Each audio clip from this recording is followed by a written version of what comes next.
Hey guys, tonight we're going to drift into a rather peculiar piece of history. Why kings used to sleep in separate rooms from their wives. It's hard to imagine that, in the grand palaces of medieval Europe, the most intimate of relationships, marriage, was often governed by a set of rules so formal and structured, it could rival any royal decree. As we snuggle into the past, picture yourself in the towering chambers of a royal castle, cool stone walls, flickering candlelight, and a heavy sense of importance in the air. Now, imagine being married to someone, but your sleeping arrangements involve not sharing the same bed or even the same room. Can you feel the awkwardness? But don't worry, you probably wouldn't survive this setup for long, at least not without a few very royal headaches. So, before you get comfortable, take a moment to like the video and subscribe, but only if you genuinely enjoy what I do here.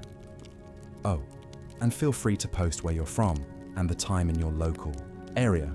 I'd love to know. Now dim the lights, maybe turn on a fan for that soft background hum, and let's ease into tonight's journey together. To start off, we'll go way back to the roots of this royal custom.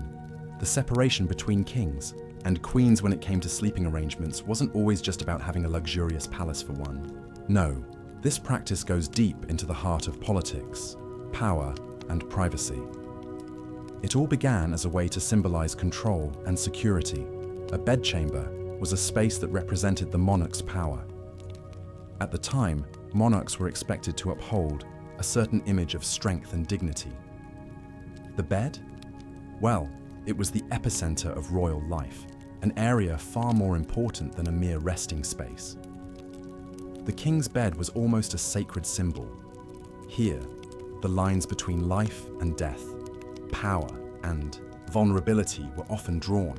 Imagine, though, being a queen, married to a king, but not being allowed to share the most intimate space in the castle. You might find that a little strange, wouldn't you? The origins of this practice can be traced back to the early medieval period. Kings like Charlemagne were often portrayed as larger-than-life figures, presiding over vast kingdoms. But their need for privacy was also very real. The practice of separating the royal couple's sleeping arrangements became a fixture in many European courts, especially as kingdoms became more centralized. A royal marriage wasn't just a matter of love. It was an economic and political transaction designed to fortify alliances and secure loyalty. But when you start considering the implications of these arrangements, you'll see why this separation had to be about more than just avoiding squabbles over bed sheets. Now, let's dig deeper into why privacy was such a cornerstone in royal life.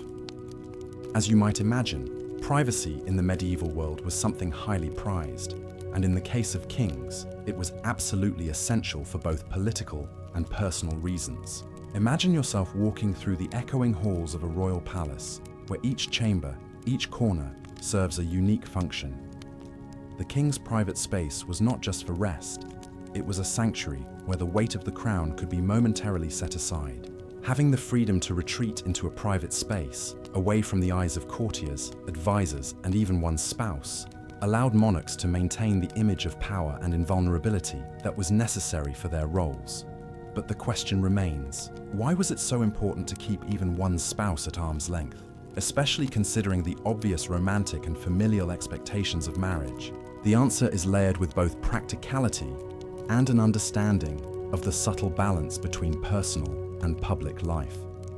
For one, a king's day was filled with endless responsibilities, dealing with matters of state, military strategy, and diplomacy. The sheer exhaustion of the daily grind left little room for much else, and thus, personal time became a rare commodity. Separating the sleeping quarters was a way of ensuring that each person had their own private space to retreat to after a long day away from the demands of court life.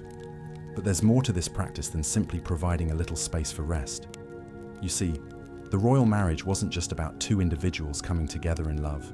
It was a political tool, an arrangement designed to strengthen alliances, to forge dynastic bonds, and to secure the future of the kingdom.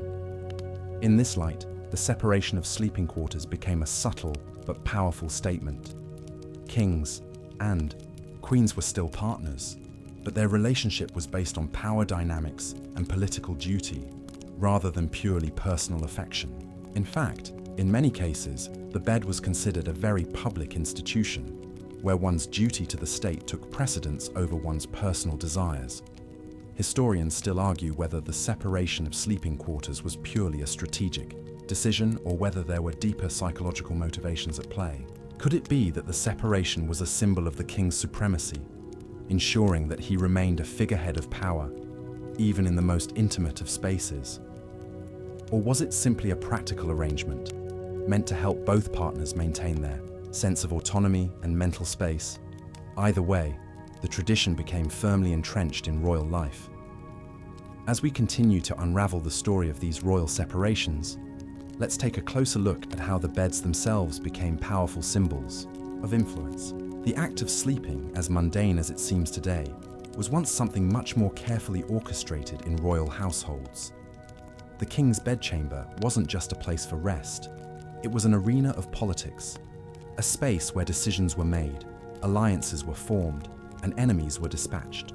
You see, kings often used the act of retiring to bed as an opportunity to solidify their power. The king's bedroom was frequently the scene of important discussions with ambassadors, advisors, and courtiers, where strategic decisions would be finalized under the dim glow of candlelight. In fact, one could argue that the royal bed itself held more power than any sword or scepter. The king, lying in his bed, was still very much a figure of authority, even when he was supposedly off duty. There's something remarkably paradoxical about it, isn't there? The king's most vulnerable position, sleeping, was also one of his strongest. This space, often lavishly decorated with tapestries, velvet drapes, and golden bed frames, became a symbol of divine right, reinforcing the idea that kings ruled not by the will of the people, but by God's decree. But the queen's bed was no less significant. The queen's chamber, while separated from the king's, was often just as opulent, showcasing her own role in the kingdom. And yet, for all her grandeur, the queen's bed wasn't a place where decisions were made. It was a space where her political duties were fulfilled, such as receiving ambassadors, overseeing the running of the household, or even attending to matters of royal succession. Despite her regal role, the queen's bedroom was more like a delicate prison, separated by thick walls from the king's domain. Now, let's add a twist to this. Royal marriages in the medieval period were not always founded on the same romantic ideals we hold today. Most of the time, they were strategic alliances between powerful families. The act of sleeping separately, in fact, helped reinforce this political nature of royal unions. For example, when it came to dynastic marriages, the queen's primary role was often to produce heirs to the throne. She wasn't expected to engage in the same intimate relationship with the king that one might expect from a modern couple. Instead, royal marriages were often reduced to mere political agreements, cold, calculated, and distant. The physical distance between the king and queen was not just a matter of convenience. It was a reflection of the emotional distance that existed in many royal unions. Historians still argue whether royal marriages and the separate sleeping arrangements that accompanied them were truly devoid of affection, or whether the bonds between these monarchs were more complex than we can comprehend. Could the emotional distance between the king and queen have been more about maintaining an image of power than a lack of intimacy? Perhaps, as time passed, these separations became ingrained in the royal psyche, symbolizing the necessary detachment required to rule a kingdom. As we continue this exploration of royal sleeping arrangements, we can't ignore the influence of religion on royal relationships. The church played an essential role in shaping the lives of monarchs during the medieval period, and this extended far beyond spiritual matters. In fact, the church was directly involved in determining the boundaries of royal intimacy, quite literally. The idea of divine right, the belief that kings ruled by God's will, was deeply ingrained in the psyche of monarchs and their subjects. And when it came to the royal marriage bed, this divine influence was felt at every turn. The concept of marriage as a holy union was central to medieval Christianity, and the church emphasized the sanctity of the marriage bed. But while the church preached that marital relations should be faithful and sacred, it also maintained a somewhat paradoxical stance regarding the royal marriage. Kings and queens were expected to produce heirs, but they were also required to maintain a certain level of public propriety. The idea that a king or queen could simply have an open, unstructured marriage where they shared the same bed every night didn't fit neatly into this religious framework. A monarch's personal life, therefore, had to remain somewhat detached from their royal duties. Take, for example, the practice of bedchamber rituals in many royal courts. In the Middle Ages, monarchs often invited the church to bless their marriage bed, symbolizing the divine approval of their union. The marriage bed, in this sense, became a space where religious and royal authority converged. By maintaining separate, sleeping arrangements, kings and queens could avoid any potential scandal or impropriety in the eyes of the church, preserving their holiness and the integrity of their rule. The church's influence on royal marriages often dictated the rhythm of their daily lives, and sleeping apart was one way to demonstrate a more holy form of marriage, where the couple's primary duty was to their kingdom and their heirs, rather than to each other. But religion didn't just keep them apart. It also added another layer of complexity to royal sleeping habits. For instance, the church's views on celibacy and chastity also influenced monarchs' behavior. In many cases, kings and queens were expected to be discreet in their intimacy, maintaining a level of separation even during their most personal moments. This was especially true for monarchs who ruled in countries where religious authority held significant sway. In these regions, royal couples might share a bed only for the specific purpose of procreation, fulfilling their duty to the crown and the church. Historians still debate whether the separation of royal couples was primarily a reflection of religious values or if it was a strategic move to maintain power. Was it about preserving the sanctity of the monarchy, or was it simply a convenient way for kings and queens to maintain control over their personal and political lives? Regardless of the motivation, the practice of sleeping apart was embedded in the social and religious fabric of the time, and as we'll see later, it wasn't just about avoiding scandal. It was about ensuring the stability of the monarchy itself. As we continue to peel back the layers of royal life, let's delve into the deeper psychological effects of sleeping separately. We've seen that the practice of kings and queens sleeping in separate rooms wasn't purely about politics or religion. It also had a profound emotional and psychological impact on both the monarchs and their spouses. Imagine for a moment being a king or queen, caught between your duty to the state and the demands of your personal life. You rule over a vast kingdom, make critical decisions about war and peace, yet you can't even share a bed with the person you've been married to for years. This separation was bound to have emotional consequences, even for the most stoic monarchs. For kings, the decision to sleep apart was often an outward expression of control. After all, a king's role was to maintain an image of authority, and the act of sleeping separately reinforced the notion that he was above the personal turmoil of everyday life.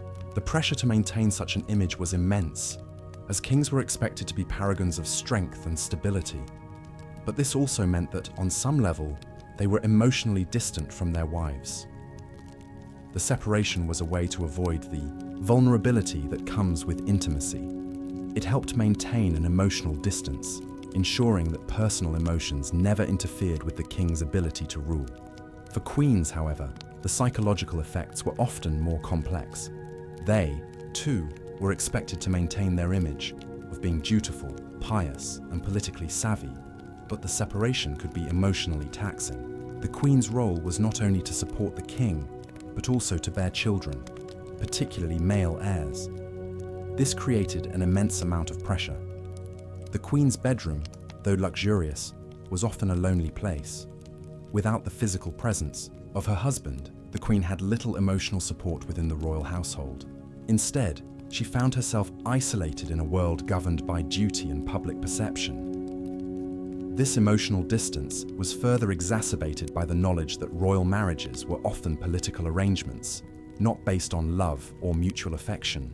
While kings might have maintained a certain distance from their wives, queens were often left with little personal freedom. Their lives were dictated by courtly expectations, and the lack of a genuine marital connection made their private lives all the more isolated. This sense of emotional distance was compounded by the fact that many royal women had little say in the matter of their marriages. It was often their duty to bear heirs, and this role, rather than any romantic connection, was their primary purpose within the royal structure. Historians still argue whether this separation had long-term psychological consequences for royal families. Could the emotional distance between monarchs have fueled political instability within the kingdom? Or was it simply a natural consequence of the intense pressures placed on royal marriages? Some scholars even suggest that these separations created a foundation for the emotional strain that led to power struggles, infidelities, and even eventual rebellion. Regardless, it's clear that the impact of sleeping separately wasn't just physical. It was a constant, underlying force that affected the psychological well-being of both kings and queens. As we explore further into the royal bedchamber, it's important to understand the fears and insecurities that drove these elaborate sleeping arrangements. It might sound like something straight out of a historical drama, but the truth is that for many monarchs, fear was a very real part of their daily lives. One of the biggest fears, assassination. Kings, queens, and their courts were constantly under threat from internal and external forces. Rival factions, ambitious nobles, and even their own family members. Imagine the weight on your shoulders, knowing that you could be overthrown or killed at any moment. In such a high-stakes environment, the decision to sleep separately was just one part of the larger strategy to ensure safety. To give you an idea of just how much anxiety kings and queens experienced, let's talk about the night watches. During certain periods in history, monarchs and their families would employ guards to stand watch over their chambers as they slept. But this wasn't just a matter of having someone nearby in case of trouble. The guards were tasked with ensuring that no one, from a jealous noble to a disgruntled servant, could slip into the king or queen's private chambers. The notion of vulnerability, of being caught off guard, was too terrifying to risk. Even the most secure and fortified royal palaces couldn't completely shield their rulers from the constant threat of betrayal. Interestingly, these fears didn't just impact the king or queen. Their entire court had to live with the knowledge that their very livelihoods could be in danger at any given moment. Assassination attempts were more common than you might think, with powerful figures often resorting to extreme measures to secure their own political ambitions. The king's bed was more than just a resting place. It was an isolated fortress, a symbol of both power and fear. The separation of sleeping quarters was, in part, a way to protect the monarch from potential danger. By maintaining separate rooms, the king or queen could minimize the risk of a surprise attack. After all, if someone managed to get past the guards, they'd have a harder time finding their target if the monarch wasn't lying next to their spouse in the same bed. But this need for protection didn't only apply to the royal couple, it extended to their children as well. Royal heirs were often kept in separate quarters, away from the dangers lurking in the palace. The king and queen's fear of assassination wasn't just about protecting themselves, it was also about safeguarding the future of the kingdom. The death of a monarch could throw an entire nation into chaos, so it was critical that both the king and queen and their heirs were kept safe from harm, often in isolated spaces. Historians still debate how much of the royal sleeping arrangements were truly based on security concerns and how much of it was merely an extension of the royal need for privacy and control. Could it be that the idea of sleeping separately was more about keeping power consolidated than it was about avoiding assassination?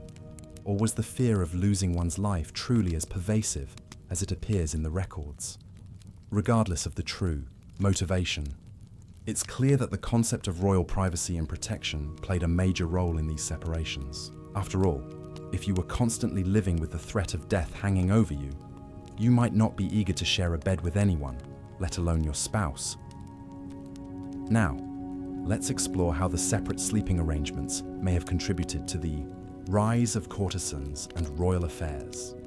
When monarchs were forced into emotional and physical separation from their spouses, It's no surprise that many turned to other avenues for companionship and intimacy. These royal separations, rather than fostering devotion between king and queen, opened the door to a world of courtly affairs and mistresses, the most famous of which were often courtesans. The role of courtesans in royal courts was complex. These women were not just lovers, but often highly educated, talented, and politically savvy individuals who played influential roles in the court. In some cases, courtesans held as much power as queens, especially if they had the ear of the king. Their position was not one of a mere mistress, but one of political and social leverage. These women were often used to forge alliances or gain influence, and their relationships with kings were far from simple affairs. As a result, the fact that monarchs and their queens slept apart only helped to reinforce the notion that the king's affections could be directed elsewhere. Kings were under constant pressure to maintain their image, and in many cases, their personal lives were shaped by these external expectations. Having an affair with a courtesan, while frowned upon in some circles, was often seen as a normal part of royal life. It became a way for monarchs to assert their power and reinforce their masculinity. These affairs allowed kings to navigate the complex political landscape of their time, using their relationships with women outside the royal marriage as a way to curry favor with powerful families or cement political deals. But the courtesans were not the only beneficiaries of the royal sleeping separation. The queens themselves, despite their own emotional isolation, often used their positions to form relationships outside the marriage. This could range from strategic alliances with noble families to clandestine affairs that were both personal and political. Though the queens were often publicly devoted to their husbands, many used their privacy as an opportunity to engage in their own relationships, which at times could serve as a form of self-empowerment in a world where they had so little agency.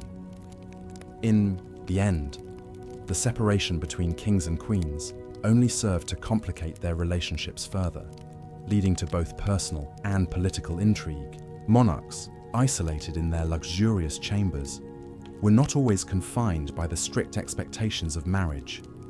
The very separation that was supposed to keep their lives orderly and secure instead sowed the seeds for a world of affairs, courtly, politics, and power struggles. This was not a time of romantic love, but of dynastic and strategic unions that encouraged personal distance and political maneuvering. It's no wonder, then, that the separation of royal sleeping arrangements inadvertently led to so many complex and sometimes scandalous relationships at court. Historians still argue whether the rise of these affairs was an inevitable consequence of royal separations, or if they were merely a reflection of the broader political and social structures of the time. Could these separations have been seen as a necessity for the stability of the monarchy, or were they the unintended spark that fueled a deeper web of royal intrigue? One thing is certain: the separation between royal spouses didn't create a more harmonious marriage. It simply gave space for other forces to take their place. As we dive deeper into the world of royal courts, it's important to understand the role of royal physicians and how they influence sleeping habits. During medieval and early modern times, monarchs had access to some of the best medical minds of the age, and their physicians were not only responsible for treating illnesses, they were also often tasked with advising the king or queen on all aspects of their daily life, including sleep. Imagine, for a moment, that you're a royal physician. Your job goes beyond simple remedies and cures. You are entrusted with advising the monarch on how to live, what to eat, and even when to sleep. The health of the king or queen was, of course, directly tied to the health of the kingdom itself. A sick monarch could spell disaster for the entire realm, so physicians had an enormous responsibility on their shoulders. But what does this have to do with separate sleeping arrangements? Well, during certain periods, royal doctors played a role in advising kings and queens on the importance of rest and the effects of sleep on their health. Sleep, as you can imagine, was not just a necessity. It was seen as a tool for maintaining both physical and mental strength. The monarch's health was so vital that some doctors believed that certain sleep habits could prolong the ruler's life or make them more effective on the battlefield. And so, in some cases, the separate sleeping arrangements were not only for privacy or political reasons, but also for health purposes. In the medieval and Renaissance periods, sleep was still largely misunderstood. Physicians advised monarchs to sleep on different types of mattresses, to sleep with specific postures, or even to sleep in solitude, believing that it would help them get better rest. Some kings and queens were even advised to sleep in separate rooms as a way of ensuring better quality rest. This practice wasn't just about the emotional or political needs of the royal couple, it was about their physical well-being. For instance, in the case of King Charles II of England, his physician recommended that he sleep alone to avoid the restless nights that came with his frequent bouts of anxiety. The idea was that when a monarch was alone in their bed, they could better calm their nerves and focus on the important tasks of the day ahead. The separation allowed them to have uninterrupted sleep, which, in theory, would improve their health and mental clarity. In some ways, it was a luxury. After all, not everyone had the means to sleep in total solitude with a personal physician's guidance. However, not all royal physicians agreed with this approach. Historians still debate whether separating the royal couple's sleep was truly a health benefit or simply a reflection of the social and political pressures of the time. Some argue that such advice was merely a reflection of the times, when doctors, much like the rest of society, believed that physical and emotional well-being could be kept apart. Others believe that there was more to it than that separate sleeping arrangements were simply a reflection of the royal need for control, as well as the emphasis on the monarch's health and strength. Royal physicians also played a role in advising on sleeping positions and environments. The placement of the bed was often just as important as the act of sleeping itself. Many kings and queens insisted on sleeping with the head facing a particular direction, believing it would enhance their health and fortune. These tiny details, while seemingly insignificant today, were once vital to maintaining a monarch's public and personal image. As we shift our focus, let's explore the influence of medieval court etiquette on these sleeping arrangements. Court etiquette played a monumental role in shaping the behavior of monarchs, and the rituals that dictated how royals behaved were not only reserved for public appearances, they extended into private life as well. Imagine yourself attending a grand royal court, where every movement is calculated, every word carefully measured, and every action scrutinized by the assembled courtiers. In this environment, even the simple act of going to bed was heavily regulated. The monarchy's image was everything, and anything that threatened the sacred aura of royal authority had to be avoided. The etiquette surrounding royal sleeping was complex. In some cases, the Queen was not even permitted to enter the King's bedchamber without specific formalities being observed. The Queen's role as a partner to the King, while critical to the function of the royal family, was also strictly defined by court rules. The separation of sleeping arrangements was part of this larger system, a way to maintain the royal hierarchy and preserve the distinctions between the sovereign and his or her spouse. In this sense, the bedroom became an extension of the court itself, a space where social status was reinforced. The Queen's personal space, her own bedroom, was also subject to specific rules. The Queen was often expected to receive visitors in her chamber, whether it be ambassadors, members of the court, or sometimes even political allies. She couldn't simply retreat to her bed for privacy. The space was also a public venue.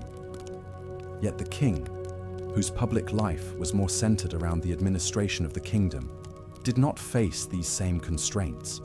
His private chamber was still seen as his domain, where the influence of the courtiers and even his own queen was somewhat limited. This created a marked contrast between the lives of kings and queens, where the king had more freedom in the privacy of his chamber. The Queen's personal space was not entirely her own. The royal bed became, in many ways, a place for political posturing, even in the most intimate moments of royal life. And then there were the formal rituals surrounding the king's bedtime. In some courts, before the king retired to bed, a series of ceremonial events would take place. His servants would prepare his chamber, making sure it was ready for him to retire to. but not before a specific set of rituals were performed. The presence of courtiers, who often stood by as the king settled into bed, reinforced the idea that the monarch's life, even when at its most private, was never truly his own. His every move was a performance, and his bed was as much a stage as the courtrooms or thrones on which he ruled. Historians still debate whether these formalities were purely for political gain, designed to remind both the monarch and the courtiers of the king's power and authority, or whether they were meant to maintain a level of personal dignity and propriety.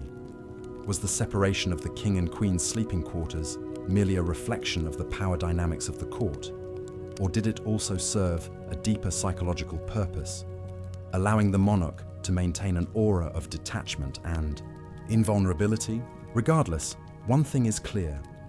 The king's bedchamber was a far more formal space than we might imagine today, full of layers of ritual and etiquette that influenced how royals interacted with each other and their subjects. While court etiquette influenced the practical aspects of royal life, it also contributed to the emotional isolation that many royal couples faced.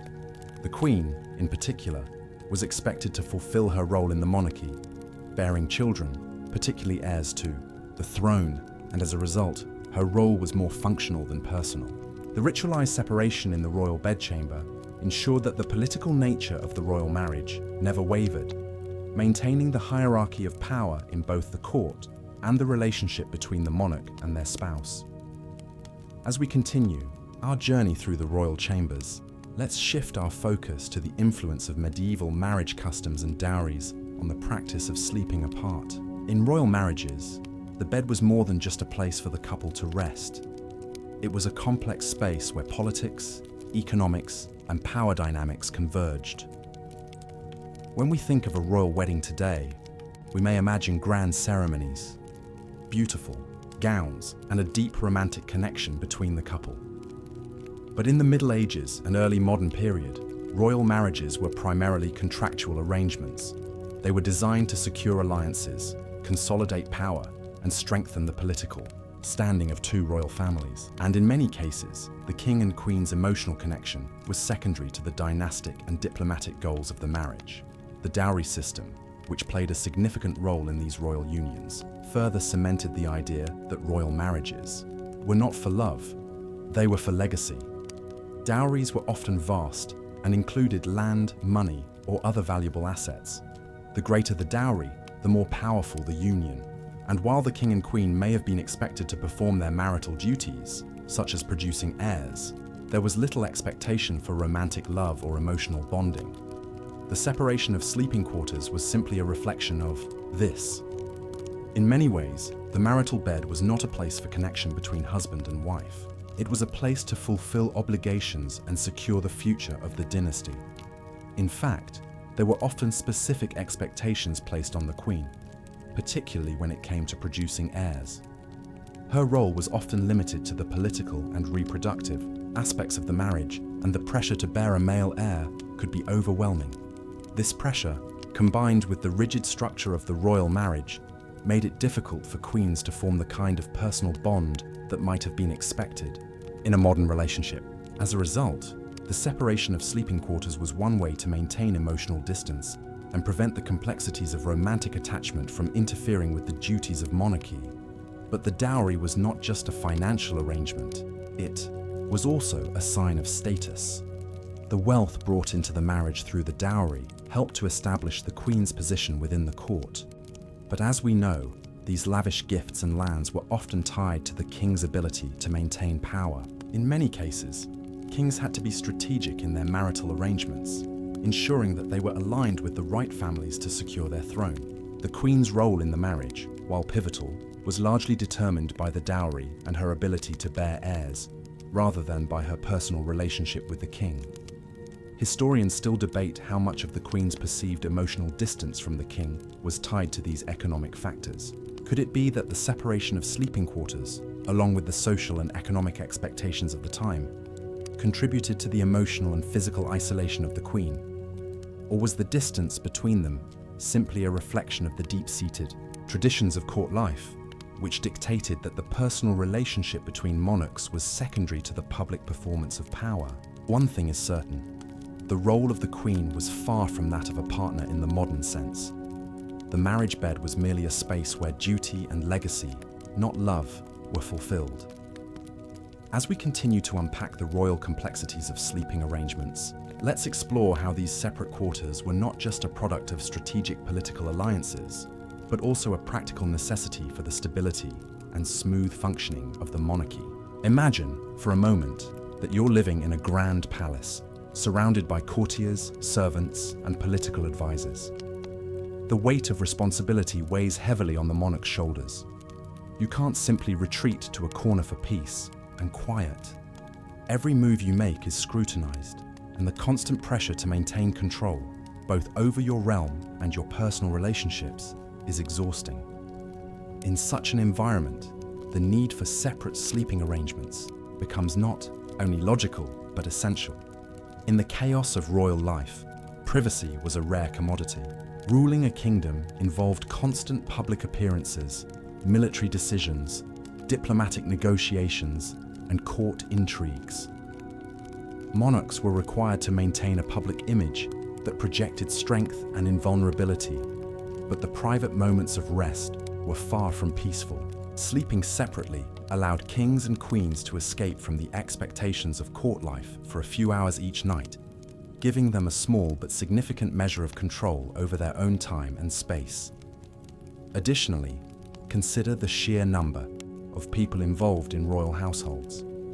From personal servants to military advisors and nobles, the palace was often teeming with individuals, each with their own agendas and expectations. The king, as the central figure of power, needed a space where he could be alone, free from the constant influx of advisors and courtiers. The queen likewise required her own private space, not just for rest, but for the strategic matters she would handle in her own right. Although royal duties were often shared between the couple, maintaining separate sleeping arrangements provided each monarch with the ability to control their own affairs without interference. Beyond privacy, these separate sleeping quarters also helped ensure stability within the royal household. A common problem for monarchs was the high frequency of illness, whether from stress, poor nutrition, or the close quarters in which they lived. By maintaining separate rooms, monarchs were able to reduce the risk of illnesses being passed from one partner to the other, a matter of significant importance given that the death of a monarch could throw an entire kingdom into turmoil. Even a simple cold or fever, spread by a spouse, could have disastrous consequences. As such, separate rooms were seen as a prudent step in maintaining the health and well-being of the monarch, ensuring that the royal bloodline and the future of the throne were never jeopardized by the spread of sickness. Historians still debate whether the emphasis on physical separation was truly about health, or if it was merely a convenient way to preserve the public image of the monarch. Some argue that the decision to sleep apart was purely practical, grounded in the realities of royal life, while others suggest that it was a conscious attempt to maintain emotional distance and political control within the marriage. Either way, it's clear that the impact of separate sleeping arrangements was far-reaching, influencing both the personal and political dynamics of royal life. As we continue to unravel the story of royal separation, let's take a look at how the royal family's need for stability, both politically and personally, was reinforced by the practice of sleeping apart. The concept of stability, as you might imagine, is crucial in any monarchy. The monarchs, whether they were kings or queens, were the foundation of the kingdom. Their health, emotional state, and ability to lead had a direct impact on the well-being of their nation. If the king fell ill, the kingdom would suffer. If the queen was emotionally distraught, the royal family would be in disarray. In an environment so dependent on the monarch's strength and fortitude, the practice of sleeping separately was a way to create a buffer against these very vulnerabilities. The monarch's role was more than just ruling the people.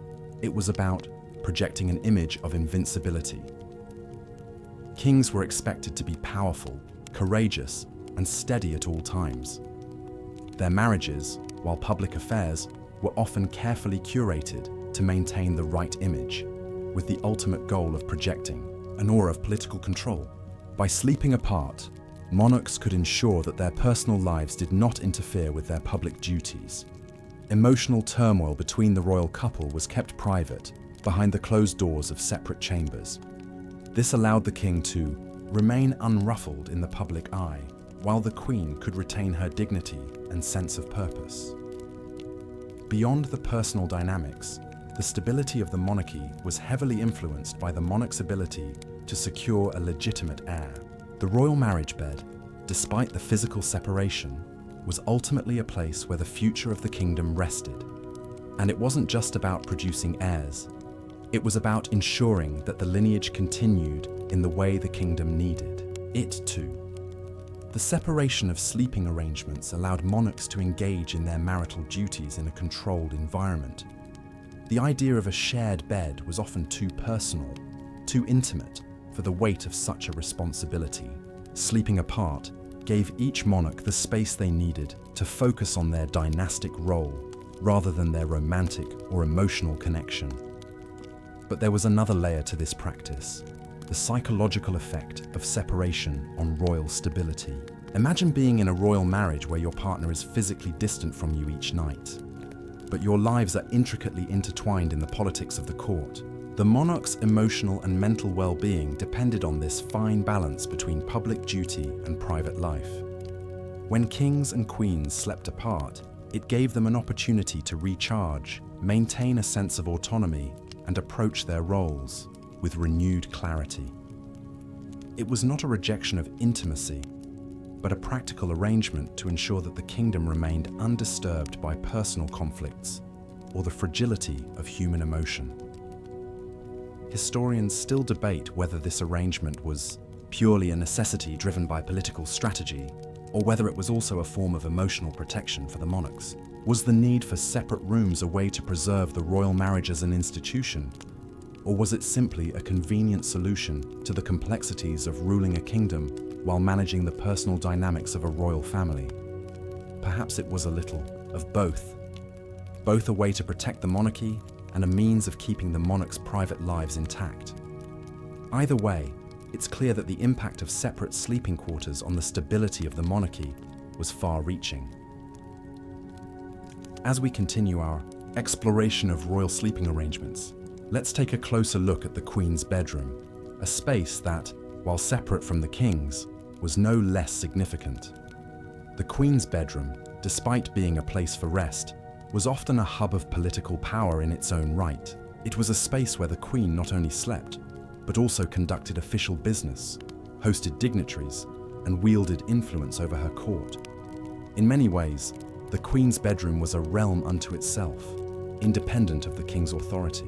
While the King held dominion over the broader kingdom, the Queen had her own domain within the palace, one that she could influence and manage with the same rigor that the King applied to his duties. But despite her powerful position, the Queen's autonomy was often undermined by the necessity of maintaining the royal image.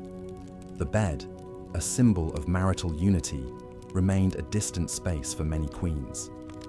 The very nature of the Queen's private space, the bedchamber, was a reflection of the delicate balance she had to maintain between her royal duties and the expectations of the court. The Queen's role was multifaceted. While she may have been politically influential, her primary duty was often seen as producing heirs.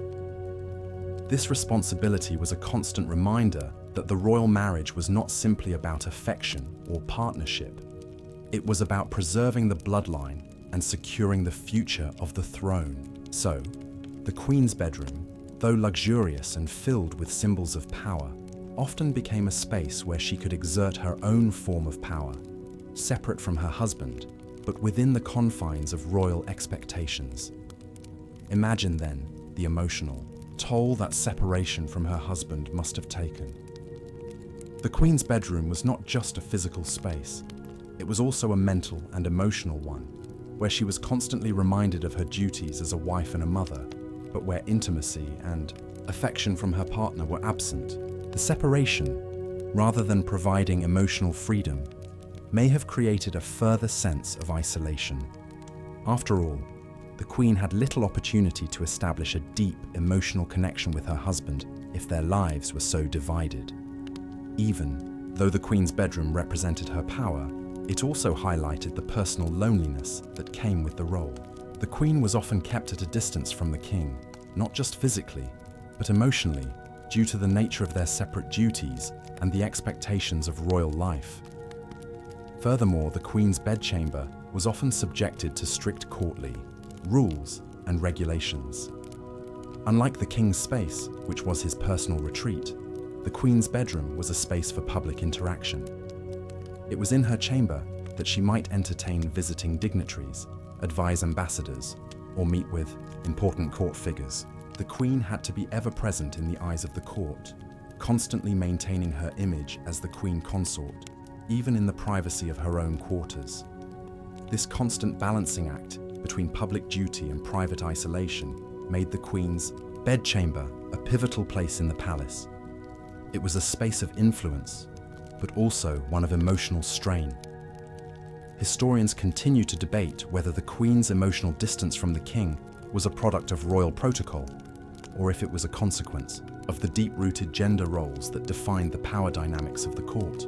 Could the Queen's role have been more autonomous, or was her separation from the King merely an extension of the political separation that existed between them? Whatever the case, the Queen's bedroom was far from being just a place to sleep. It was a space where royal power was enacted, but also one where isolation and loneliness could quietly linger. As we come closer to the end of our exploration, let's take a step back and consider the broader implications of royal separation, particularly how these sleeping arrangements reinforce the social hierarchy within the palace.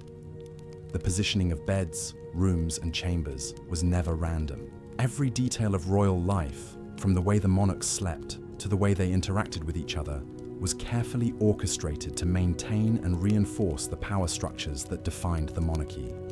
The physical separation of the King and Queen wasn't just a matter of privacy or health. It was a reflection of the rigid class systems that governed the royal court. In the medieval and early modern period, the royal family was not just a family, it was a social institution. The King and Queen were not only spouses, but also the embodiment of their kingdom's power, wealth, and authority. Their relationship was governed by strict rules of conduct that extended to their private lives, where even something as intimate as where they slept was dictated by social expectations. The King's bedchamber was the center of his domain, the most private and powerful space in the palace. It was here, not in the Queen's chamber, that decisions were made. Power was asserted, and authority was reinforced. This spatial separation reflected the political hierarchy that defined the monarchy. At the top, the King, the ultimate authority, and at the bottom, the Queen, whose primary role was to support her husband, bear heirs, and maintain the royal bloodline. The Queen's room, though it could be luxurious and full of its own political significance, was always secondary to the King's. Even in her most private moments, the Queen's life was subject to the expectations of court life. The Queen's chamber might be filled with court officials, her attendants, or political allies, but the King's was a private domain where only the most trusted could enter. This separation wasn't just a practical decision, it was a visual manifestation of the inequality that existed between the monarchs, despite the fact that they were legally and publicly married. Furthermore, the role of royal servants in managing the private quarters of the King and Queen further exemplified the societal structure at play.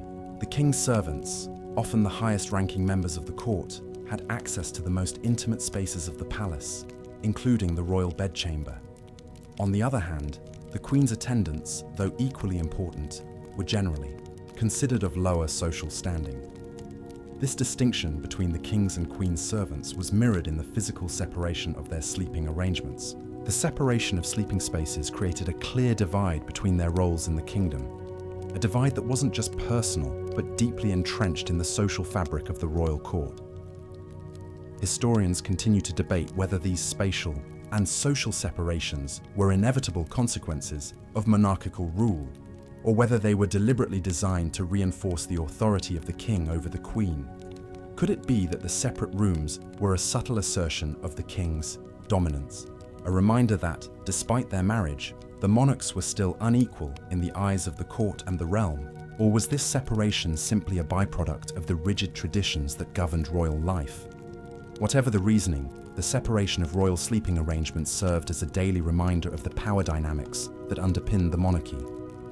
As we reach the final part of our exploration, let's take a step into the changing nature of royal sleeping practices, particularly how the tradition of sleeping apart eventually gave way to more modern practices. The separation of royal sleeping quarters, which had once been a fundamental part of royal life, began to fade away as new social norms and political realities emerged. By the time we reached the 18th and 19th centuries, the strict rules surrounding royal marriages and sleeping arrangements were loosening, and the practice of monarchs sleeping apart became less common. The move toward a more unified royal family, where kings and queens shared not only their duties, but their personal lives, marked a significant shift in how royal families operated. This shift was part of a broader cultural change that saw the rise of Romanticism, which emphasized the emotional bond between partners. As European society evolved, so too did the expectations placed on marriage. No longer were monarchs expected to remain emotionally distant from their spouses. Instead, the idea of marriage as a partnership based on affection and mutual respect started to take hold, even in royal circles. The concept of the royal couple, sharing everything, from their beds to their responsibilities, gradually replaced the older model of the monarch as an isolated figure who ruled alone. Interestingly, as the 19th century progressed, the idea of the nuclear family took hold in many parts of Europe. The king and queen were no longer seen as distant figures whose personal lives were separate from their public duties. Instead, they became more relatable figures, portrayed as loving partners and devoted parents. This change reflected a broader, cultural shift that saw the increasing importance of personal relationships and family life in shaping public perception. The monarchy, once a symbol of absolute power and control, was now becoming a more humanized institution, and this shift was evident in the way royal couples began to interact with each other in public and private. Historians still debate whether the end of this tradition marked a true evolution of the monarchy, or if it was simply a reflection of broader societal trends. Did the move toward shared sleeping arrangements signify a more progressive view of marriage, or was it simply a response to the changing political landscape? The decline of separate sleeping arrangements also coincided with the growing importance of the public image of the royal family. As monarchies became more concerned with public opinion and media representation, the notion of the emotionally distant royal couple began to feel outdated. In the end, while the practice of sleeping separately has all but disappeared, its legacy lingers in the way we view royal relationships today. The complex power dynamics, political considerations, and personal struggles that shape the marriages of kings and queens continue to influence how we perceive royalty. The idea of the royal couple, though now united in their personal and public lives, still carries echoes of the past, when privacy, political alliances, and the demands of the state took precedence over the intimacy of marriage. As we wind down, remember that the history we've explored isn't just about the past. It's a reminder of how the expectations placed on monarchs and on all of us have shaped the way we live, love, and relate to one another. The story of kings and queens sleeping apart is, in many ways, a reflection of the complexities of human relationships, power, duty, and the balance between personal lives and public roles.